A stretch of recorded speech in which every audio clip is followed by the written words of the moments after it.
Good evening and welcome to the Positive Sports Podcast. I'll be your host this afternoon, Ed Montana. Alongside me today, my brother from the same mother, my brother Alex. Alex, how you doing?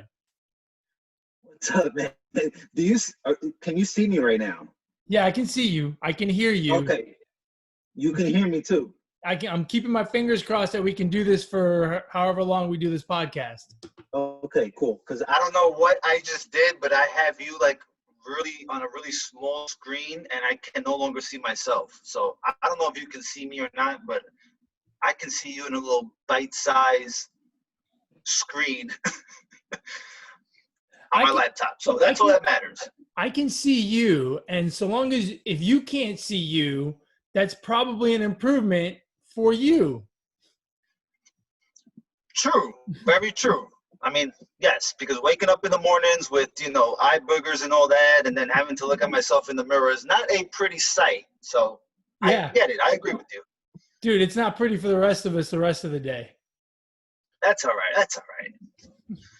Hey, so before we get started, we're coming up on Thanksgiving. Honestly, one of my favorite holidays of the year, right? Because the whole purpose of Thanksgiving is to eat a lot. Is there a better holiday than Thanksgiving? Besides my birthday, no, there's not a better holiday. Right, yeah, but your birthday's not a holiday, ding dong. It is to me.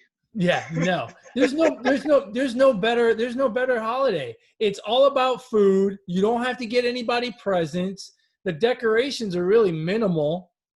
I mean, it's a good time. It's one of my favorites. Football, right? And football. Dude, that Thanksgiving night game that they added, which is always a banger, that was the best move they could have ever done. This year it's the Ravens and the Steelers. Yeah. That's I don't care who it is. As long as we have more football, the better, right? I agree. More is better. They have all those shitty games on Thursday night, but not on Thanksgiving night. On Thanksgiving night, they give us a real slobber knocker, as Jim Ross would say.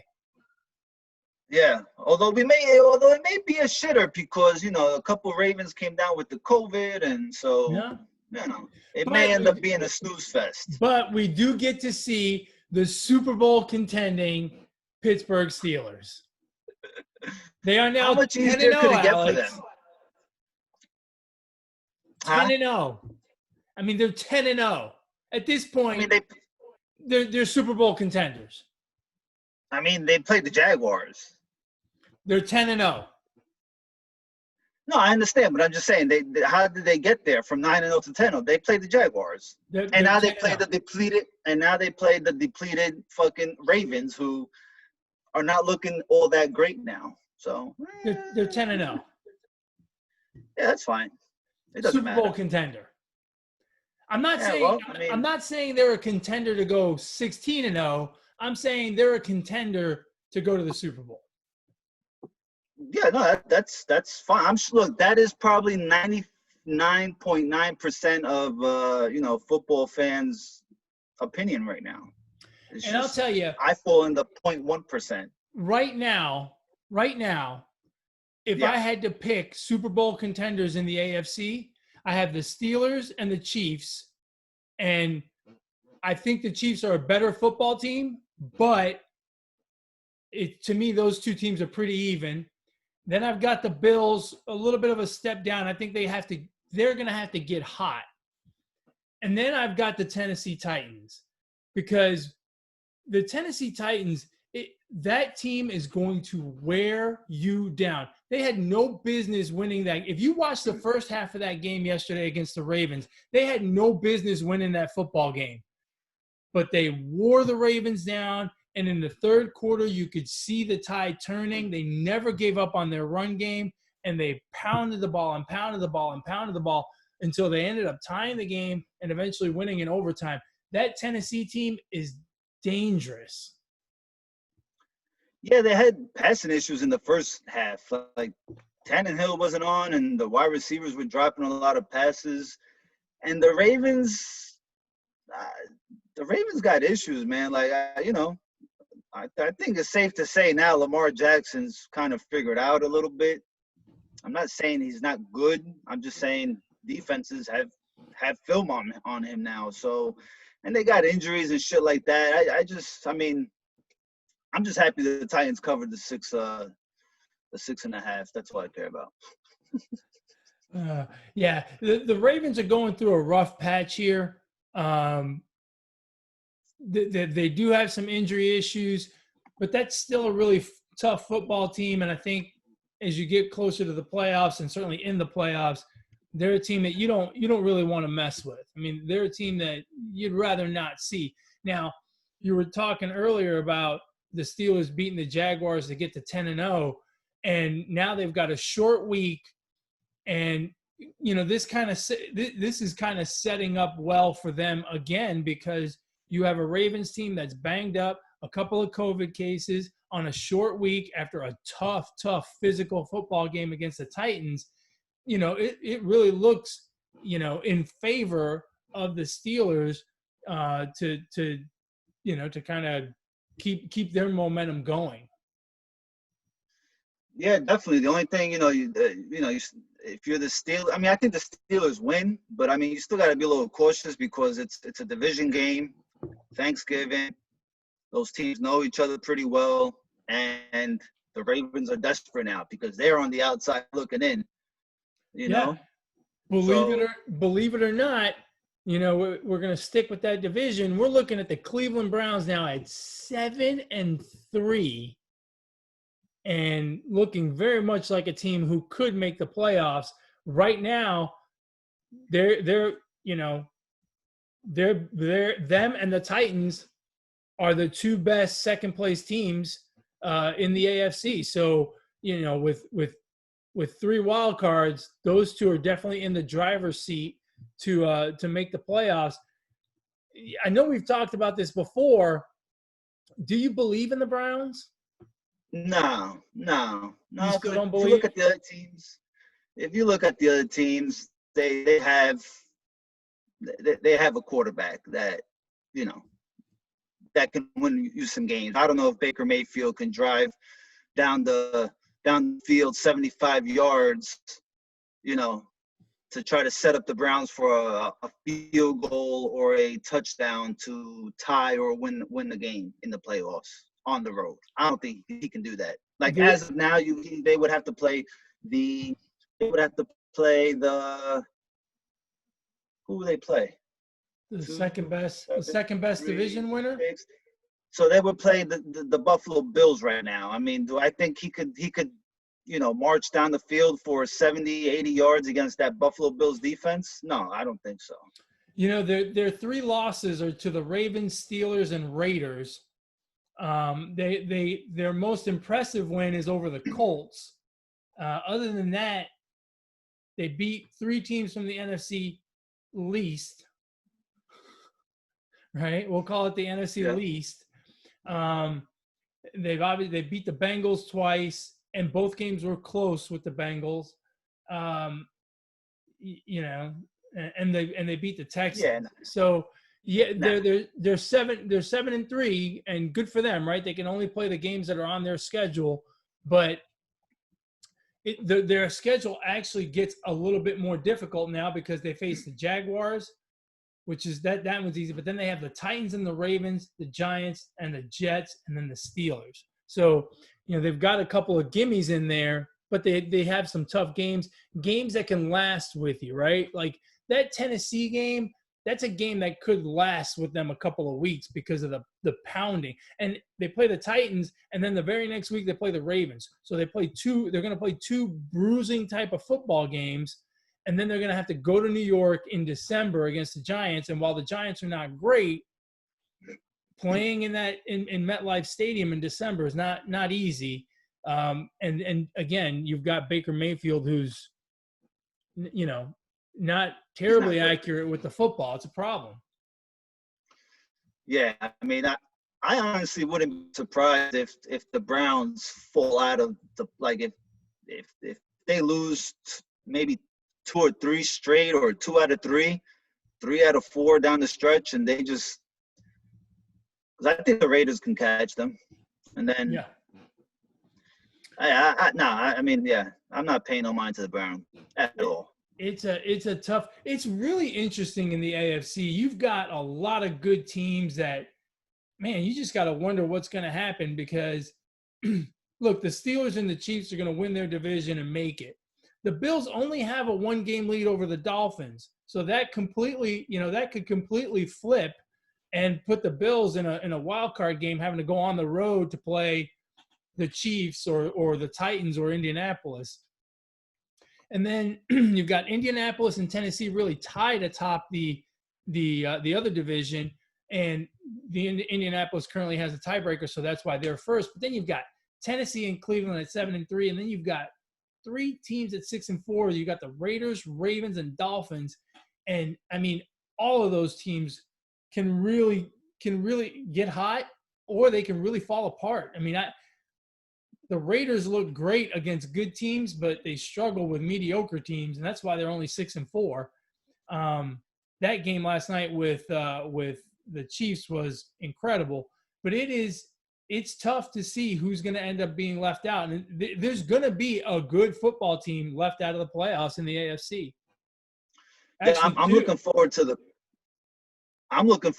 Colts and Titans game this weekend again, because I mean the Colts have played. They beat the Titans 2 weeks ago, shut them down in the second half, and the Colts shut down the Packers basically in the second half yesterday after they scored like 28 points in the first half.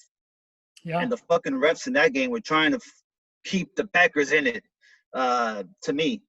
But so I'm interested to see how the Titans, match up with the Colts, because now that game becomes really important because it's going to be for the division. They're tied, right? So you don't want to you want to at least split the head-to-head meetings, right? Well, if you're the Titans and you win, you're up one game. If you're the Colts and you win, you're basically up 2 games because you'd have 1 game up in the standings and the tiebreaker, which means Tennessee would have to flat out pass you in order for them to be ahead of you. So it looks that game is probably the best game of the weekend coming up. Yeah, very, very possible. And I mean, there's still fight. They could be, right now the Titans are 5th seed. They would have an away game, right? Right. So they would go to Buffalo, right? Because Buffalo is probably Buffalo's at 7-3. I think they play Indianapolis. Right. Yeah. 4-5, 3-6, 2-7. That'd be awful. So that'd be awful. If they lose both games to Indianapolis and then they got to play them again in the first round of the playoffs, that'd be tough. Yeah. I think the Colts are good, man. I think the Colts are a really solid team. The only thing that worries with them is Phillip Rivers. I mean, yesterday he had a really good game, but just I guess watching him throw the football sometimes is like watching Barney throw a football. And we've seen him fail in the playoffs quite a bit. So there's a certain amount, there's a certain lack of trust that you have there when you see him under center. Yeah. Well, have you watched him though? Like, I mean, he short arms every throw. It seems like it. Yeah. It's so weird. Yeah. The sad news out of the AFC, Joe Burrow, who looked like he was developing nicely, got his knee absolutely shredded by Washington on a play. Someone fell right on his knee, and he tore. He tore the ACL, MCL, everything. ZZL, DLC, DLH. I mean, the FedEx. I mean, he tore everything in there. I feel real bad for that guy because he was having a decent season, and I'm sure it was a huge learning experience for him, where I think he was going to grow quite a bit in the process. And unfortunately, his season is done in 10 games. He's going to miss out on 6 games that probably would really help his continued development. But really kind of sad to see that that happen to him. You got any other comments about the AFC?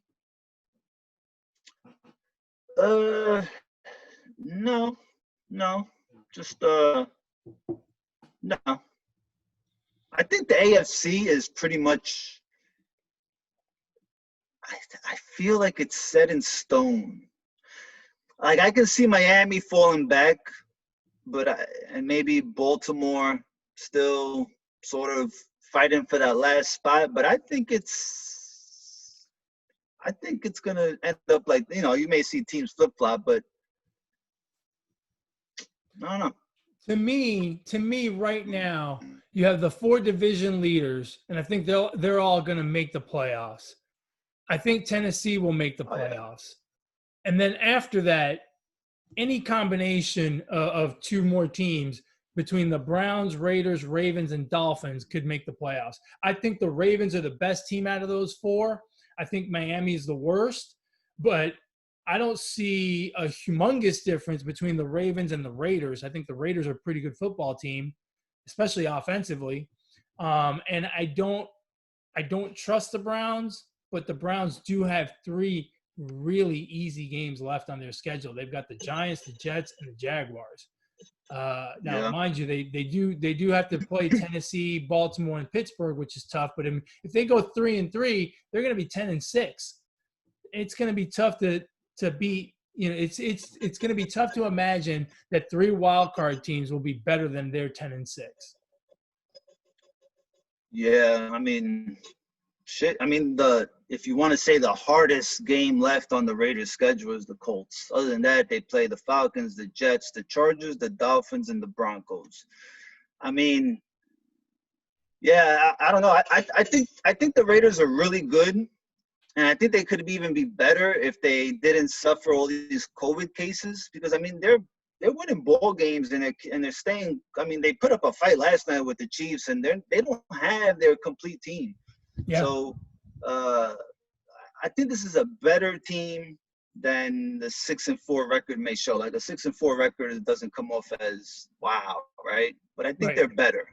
I think Carr is he's playing good football, and you want your quarterback to be playing good football at this time of the season. So well, and he seems to be getting better. He seems to be getting more and more accustomed to all of his weapons, and you can see that the team is starting to progress forward offensively for sure. Don't forget, one of his weapons is Nelson Aguilar. Well, look, a pea shooter hurts too, It won't kill you, but it'll hurt. Right? A pellet gun won't kill you, but it'll sting a lot. Yeah. All right, you want to move on to the NFC? Yeah. What do you want to talk about over there? You lead the way. Shit, I'm looking forward to. I mean, look, there's a lot to talk about, but I'm looking forward to that game tonight with the Rams and the Buccaneers. Yeah, because that's a critical game. Yeah, of course. And I think you got 2 deep. The Rams have like a top defense. The Bucs, in some areas, they're a top defense, but they can also put up a lot of points. So it's like, kind of what's gonna win here. I don't know. Look, there's a really funny little situation going on in the NFC. Obviously, you always want to win your division, right? Because that gets you a home game. But if you can't win your division, you really want to be the top wild card, because the top wild card will have to go to the NFC East winner. And that's going to be an easy game, even if it's going to be on the road, right? So for Tampa Bay and for Arizona and for the Rams here tonight, Tampa Bay with a win puts themselves at 8-3, half a game behind the Saints. But the Saints have one less game to play, have one more game to play than the Bucs. So it puts a little pressure on New Orleans, and that way Tampa Bay can hopefully keep pace with the Saints. For the Rams, it's similar in that they're fighting it out with the Arizona Cardinals. Should they lose, they would fall into the wild card spot in the NFC West. So they're obviously in a dogfight trying to win their division, and if they beat the Buccaneers, then they've got the tiebreaker with them should they both end up as wild cards, which would be likely in the case of the Buccaneers, because then the Saints would have a bigger lead. And anything can happen in the AFC West, because that is the most entertaining division by far. So this game tonight is huge for both of those teams. If the New York Giants happen to win the division, I'm telling you right now, I will gladly accept the Bucs or the Rams at home in the playoffs, because the Rams scored 17 points against the Giants. They won 17-9, and the Bucs, we gave them a run for their money, and they barely beat us by whatever, 2-3 points or and that 1 game point was, or whatever. And that game was in Tampa. No, it wasn't. Wasn't it? I thought it was. It was at home. It was at home. It was that in New York, well, in New Jersey, but it was at the Giants Stadium. Right. Oh, okay. So I will gladly accept those two if the Giants end up, somehow sneaking into the playoffs. I think, what's funny is I think that tie with Cincinnati that we laughed about, Cincinnati's terrible and Philadelphia has Super Bowl aspirations. How could they tie at home? That tie is going to end up winning the division for the Philadelphia Eagles. At this point, I'm rooting for the other three teams to have a tie. Yeah. I mean,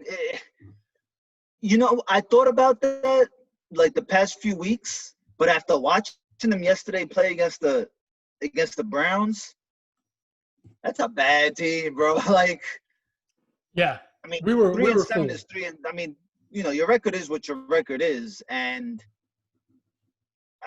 at least the Cowboys beat a decent Vikings team. At least the Giants have kind of shown some life, even though they are also 3-7. But the Eagles look really bad. That I don't even know if that tie is going to come into play, because they have the hardest schedule left out of the three other teams in the NFC East, and the Cowboys have the easiest schedule left. So I don't know. When you look at that division standings, it looks ridiculous. I mean, it looks absolutely ridiculous that a team with a 350 winning percentage is sitting atop the NFC East. To me, it's hilarious. If you go back and look, 350 would have you last in the AFC East, last in the AFC North, third in the AFC South, last in the AFC West, last in the NFC North, last in the NFC South, and last in the NFC West. I mean, it's embarrassing. But first in the NFC East. Again, if you look at it, the Giants, their 3 wins have come within the division. Washington, 2 of their 3 wins from the division. Dallas is the only team to win 2 games outside of their division, and Philly 2 games within their division. It's possible that the Giants, Cowboys, and Washington will tie for first at 6-10. That's fucking nuts. That's nuts. It is. And the Eagles will be 5-9-1. No, 5-10-1. 5-10. Yeah. God, that would be hilarious. Hey, every single team in that division has a negative point differential. I mean, it's just embarrassing. 3 wins away from home in that entire division. Damn. Hey, let me ask you a question. Do any of these 3 teams scare you? The Saints, the Seahawks, or the Packers? The Saints, Seahawks, and who? And the Packers, the top 3 teams right now seated in the NFC.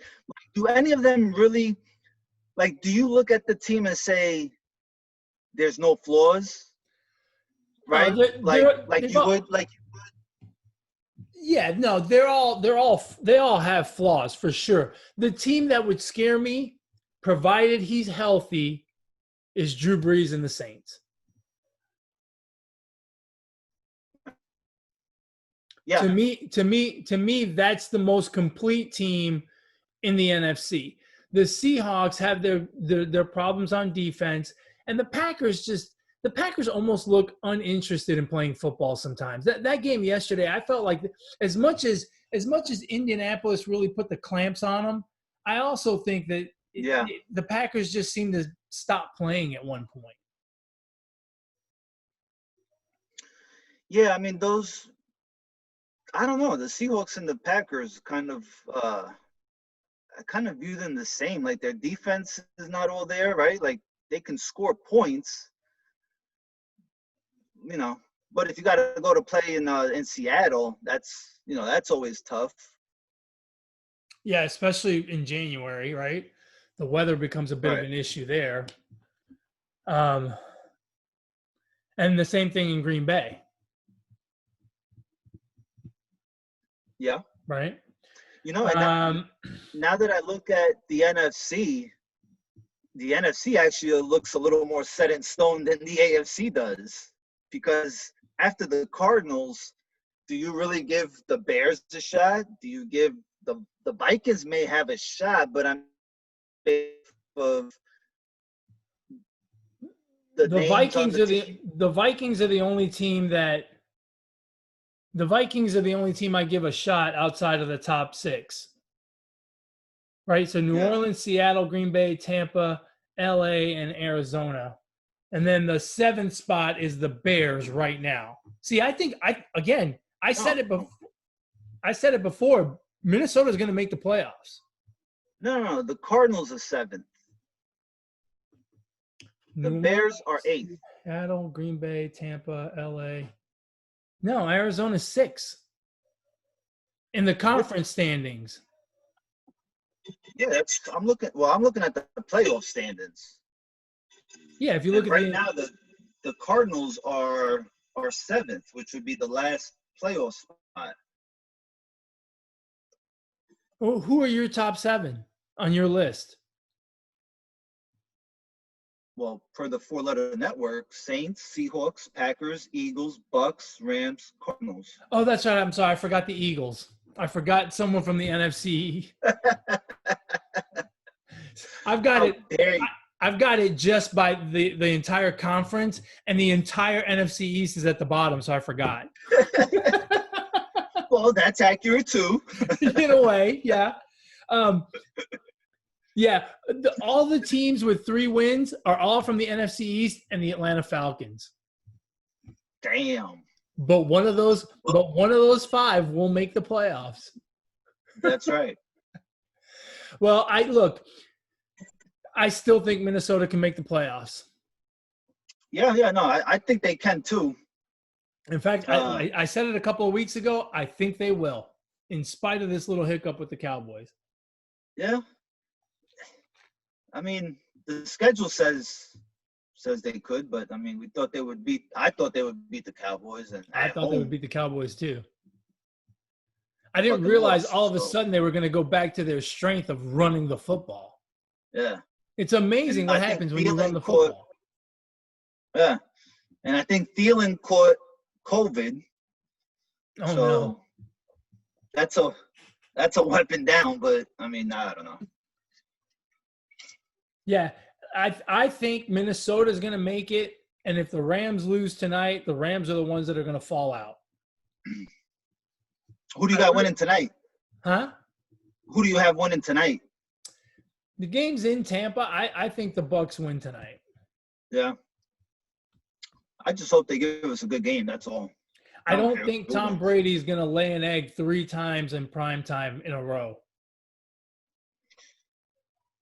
Well, he's playing a really good defense, that doesn't allow a lot of points. I think they're allowing like 18 points a game. So yeah. Well, and the other thing that makes it a little dicey for Tampa tonight is not only do the Rams have a good defense, but they put a lot of pressure up the middle, which has always been Tom Brady's Achilles heel. Well, we've seen what the Rams did last week to Russell Wilson. So, I think it'll be a good game. I hope it's a close one. So Yeah, it'll be fun. I think it'll be a fun game tonight. It's not going to be like that Saints game from a couple weeks ago. God, I hope not.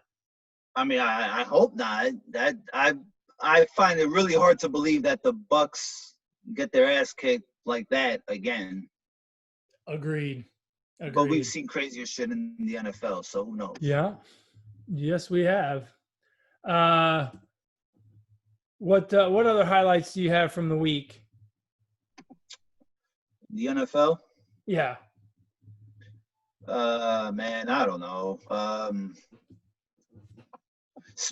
Going back to Joe Burrow, did you see that hit that Chase Young put on Joe Burrow at the goal line? The one where he blew his knee out? Oh, is that the play he blew his knee out? Yeah. Oh, well, fuck. Chase Young fucked him up, man. That dude's an animal. That guy is a beast, man. I mean, it was a clean play, 100% clean. Oh yeah, no, it was clean, but it was laid him out. Yeah, it's rough. Yeah, it was on that play, I think. Oh, okay. Well, Can we say any more glowing things about Pat Mahomes and the Chiefs offense? No, it's Super Bowl or bust. That's it. Yeah, I agree. I agree. You know, it's funny. I looked last night at the live betting lines during the game, and when the Raiders scored to go ahead, right, by 3 with 1:45 left, guess what the money line was on the Chiefs? Probably minus 350. No, it was even money. They were down 3 points with 1:40 left, and it was even money that they would win. I mean, that tells you how much confidence Vegas has in the Chiefs' offense. I mean, 1:43 was too much time because there was still 30 seconds left. Oh yeah, 1:43 for Patrick Mahomes is an eternity. You know, they ran 7 plays for 75 yards in that minute and 10 seconds or whatever. I mean, it's crazy. Seven plays, 75 yards, and I think it was 70 seconds exactly. Yeah, I mean, the Chiefs are just a well-oiled machine right now. And, you know, there could be a lot of talk about the Bucks and all the weapons they have, but I think the Chiefs' weapons are a little better. And when you have Patrick Mahomes who can run out of the pocket, I mean, look at that last play, that last touchdown to Kelsey, how he drew the defense and Kelsey was wide open. Why was Kelsey wide open? It was Patrick Mahomes who moving that safety. Yeah, so look, whatever they paid him $400 million. Right now, he's worth every fucking penny. So, yeah, I mean, it's really hard to imagine a defense that's going to be able to contain them for an entire football game. I mean, they've had those spurts, right, where they have a bad quarter or a bad half, but you can't. It's really hard to keep them below 30. I mean, it's. I mean, I don't want to say impossible because that's ridiculous, right? But damn near. It is damn near impossible. I mean, they're the only team in the AFC over 300 points. 321 points this season. They're averaging 32 points a game.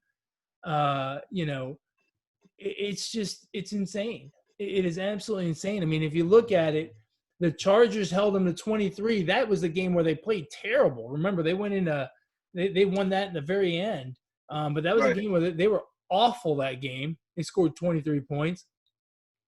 They put 26 on the Patriots, 26 on the Bills, who have a very good defense.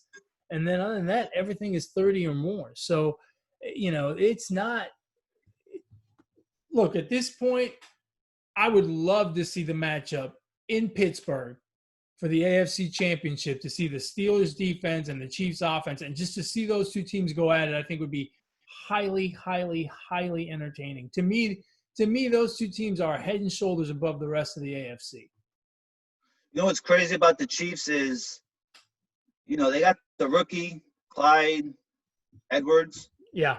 And I'm looking here, they used him so much in the beginning of the season, and they kind of went away from him lately, these past few games. I mean, so they haven't even used one of their weapons, really. Yeah. You Well, know, and then and think about it further. They brought in Le'Veon Bell, who, no one really wanted him after he left Pittsburgh. The Jets took him because the Jets need all kinds of help. It didn't work out there. No one wanted that guy, and they brought him in, and he looked pretty damn good yesterday. So I think the Chiefs. I feel like the Chiefs did that just so that nobody else in the AFC could get him. You know what I mean? I think yeah, no, I that's agree. partially why they signed him. I agree, but then if that was their only motivation, they got a bonus because they had him down. They used him down on the goal line, and they used him in key situations last night on third down and whatnot. So, he's obviously bought into their system and shown them something in practice that they're willing to use him a lot, Yeah, considerably more than what we thought they would use him as. yeah, yep. You got anything else on the NFL? No, man, I've enjoyed the past 2 Sundays betting wise, and looking to make some more money tonight. Who you got tonight? I got the under on the Rams and the Bucks. What is it? 48.5. Last 6 That sounds. Rams games have gone under. 3 of the last 4 Bucks have gone over. The public says over. I said, now I'm fading you, public. You know what was a good bet yesterday? I saw this and I almost made the bet, but I didn't. Was a 7-point teaser on the Chiefs and the over and the under. The over and the under? Yeah. It was the number was 56. So 7 points would have put you at 49 or 63. The game ended up at 58 or whatever, 59. I thought 56 was a great number. If I had to bet it straight up, I was like, I don't know. 56 is a tough number, right? Yeah. But if you took and the Chiefs were favored by 7, I think. So a 7-point teaser, Right. basically you need the Chiefs to win. They did. And then you could have gone the over or the under or both, which I've seen people do, and you'd have won both. Damn. A little bit of fun with your shekels. Yeah. Hey, I want to apologize to you because I am almost 11 years older than you are, right? Yeah. I should have spent more time, instead of playing baseball with you and being nice to you and all the other wonderful things I did with you, I should have spent more time stretching you out and making you a basketball player. Because you could have been a mediocre white basketball player and gotten the deal that Gordon Hayward got from the Hornets. Holy shit. They're paying that guy 4 years, $120 million. So, I apologize, Alex. I should have grabbed the rolling pin and I should have, rolled you out and made you longer. That's what I should have done. Yeah, you ain't lying about that. Well, maybe you can work on it with Eric. You could stretch him out or something. But yeah, I mean, Gallinari got $20 million from the Hawks. Now tell me, if you're the Hawks, okay, what is Gallinari gonna do for you? Hey man, he's easily an 8-4 guy. 8 points, 4 rebounds every night. Well, I mean, he can shoot the ball. He's a but 20 million. I don't know about that. That's crazy. How many That's million? Insane. 20. 20 million. 20 million. 20 million? 20, bro. Dude, that's, again, the guy's a solid 8 points a night guy. I mean, So if you look at that, okay, fucking Joe Harris of the Brooklyn Nets got 4 for 75, right? So that's 15. No, I'm sorry. 19 million. 18. That's about 18. 19, yeah. About yeah. So I 18, mean, 19. that's a steal because Joe Harris is younger. He's Better. he's a little better. I think he's playing with better players around him that could give him opportunity to shine a little more. You know what I mean? Like Yeah. that's crazy. I mean, Oh, look at and Joe Harris also plays defense, which Gallinari can't even spell defense. right. Yeah, Tatum got a nice contract too. I mean, That guy's worth it. fuck. That guy's worth it. He's good. He's good. He's good. He's gonna and But he's now gonna get better. but now we need to see results, right? Right. Like the Portland Trailblazers had a pretty decent free agency. Now we need to see results. Like we can't have any more excuses of why McCollum and Lillard cannot get past, cannot get over the hump. Now we need to see results. Right. But I mean, these are some crazy contracts. Speaking of Portland, they re-signed Carmelo Anthony. What is the NBA's love affair with Carmelo Anthony? You don't think that's a good signing? No. I think that's a good signing.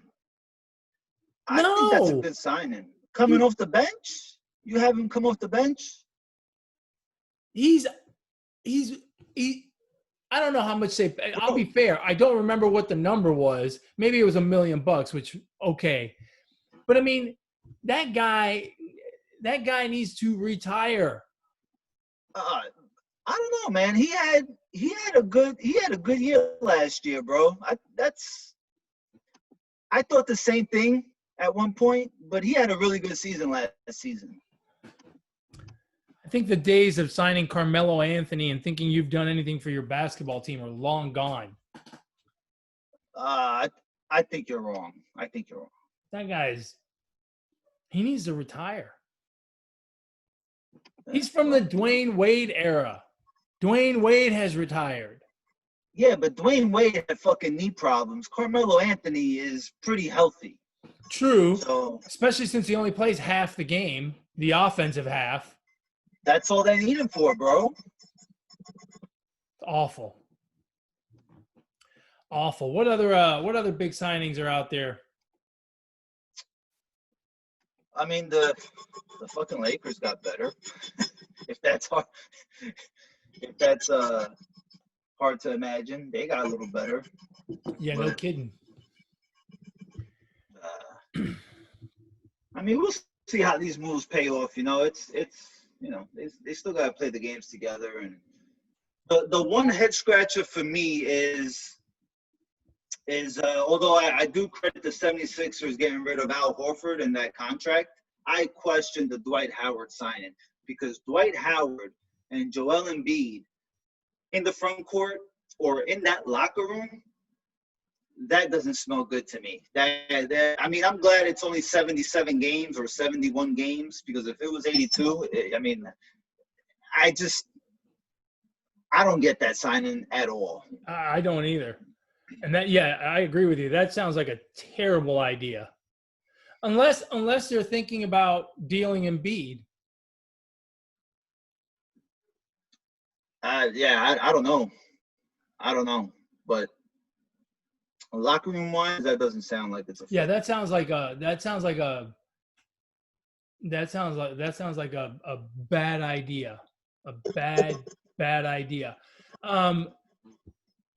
So DeMarcus Cousins signed with the Rockets. So the Rockets are quietly having a good offseason, except for, and this is a big except for the problem with Harden and Westbrook, that neither one of them wants to be there. But if those guys change their tune and decide to stay on board, the Rockets have done some things to make. They signed Covington. They got DeMarcus Cousins in, which I think will be helpful.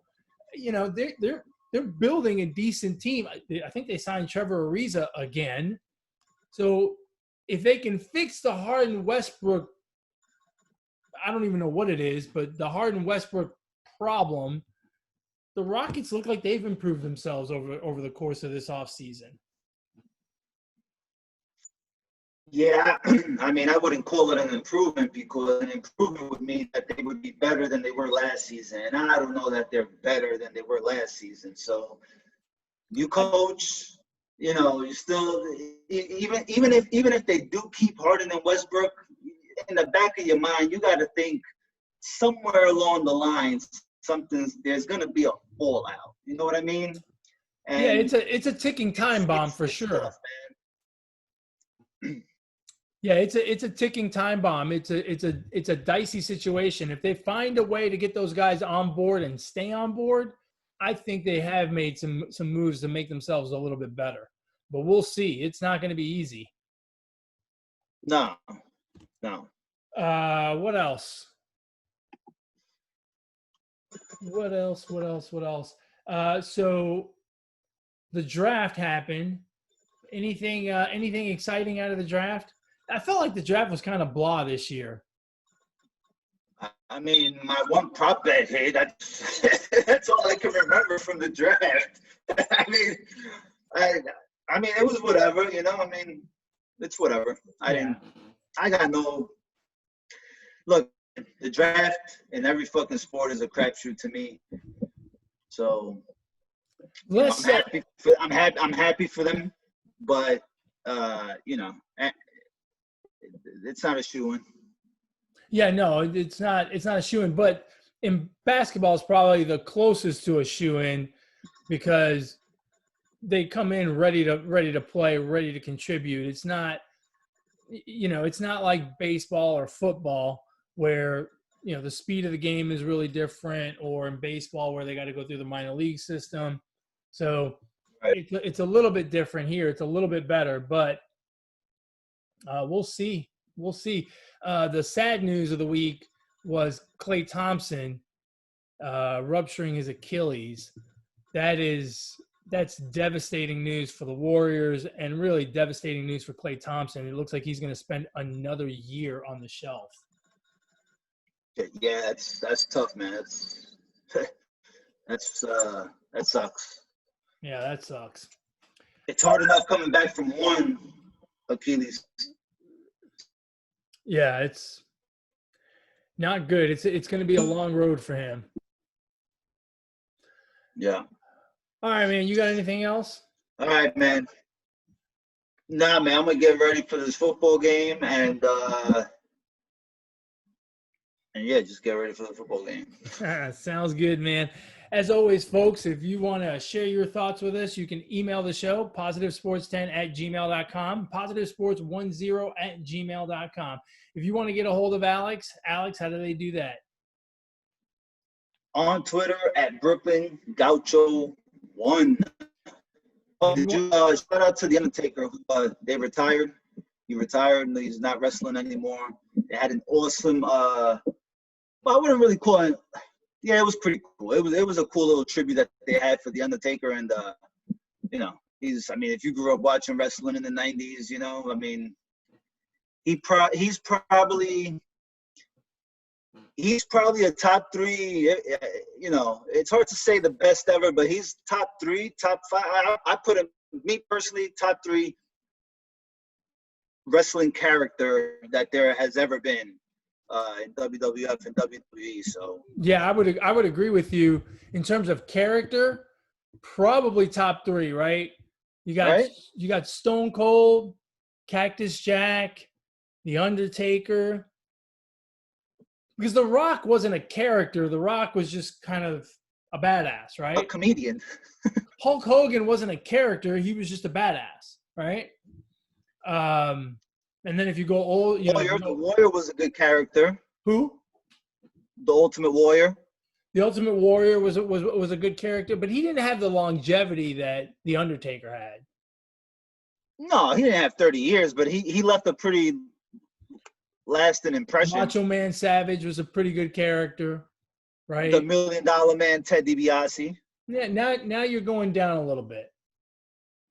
No, I mean he's not on that level. But as far as right. Like playing that character of the $1 Million Man, and you know, right. But that's what I'm saying, right? Like when you think of the top-notch characters, you think of the Undertaker, right, and Stone Cold. Those characters. When you start talking about the $1 Million Man, you know you're stepping down a little bit. Very good. Don't get me wrong. I'm not saying he's not. He was. Well, I'm just awesome character. Naming characters, you know. you're throwing more characters out there, but I think it's a, it's a step down. Mr. Perfect. Mr. Perfect was a cool character. You know why Mr. Perfect was a cool character? Because you can't tell me that if you didn't watch wrestling, I even do it now that I'm a fucking adult. If I'm chewing gum and I'm out in the streets, I'm spitting that thing and trying to hit it with my hand. Now that's a character right there. Razor Ramon with the toothpick. Guy. Those are all great characters. Hey, if you want to get a hold of me, you can do so on Twitter as well at eMontana21. With that, we've come to the end of another wonderful episode of the Positive Sports Podcast. Folks, enjoy your Thanksgiving holiday. Eat a lot of turkey. Enjoy your family and friends as best you can. I know this year's a little weird, and maybe it's not going to be as big and festive as it normally is, but try to enjoy your family. Take a little time off from work and have fun with all those special people in your life. And as always, folks, ignore the negativity. Be the positivity. Peace.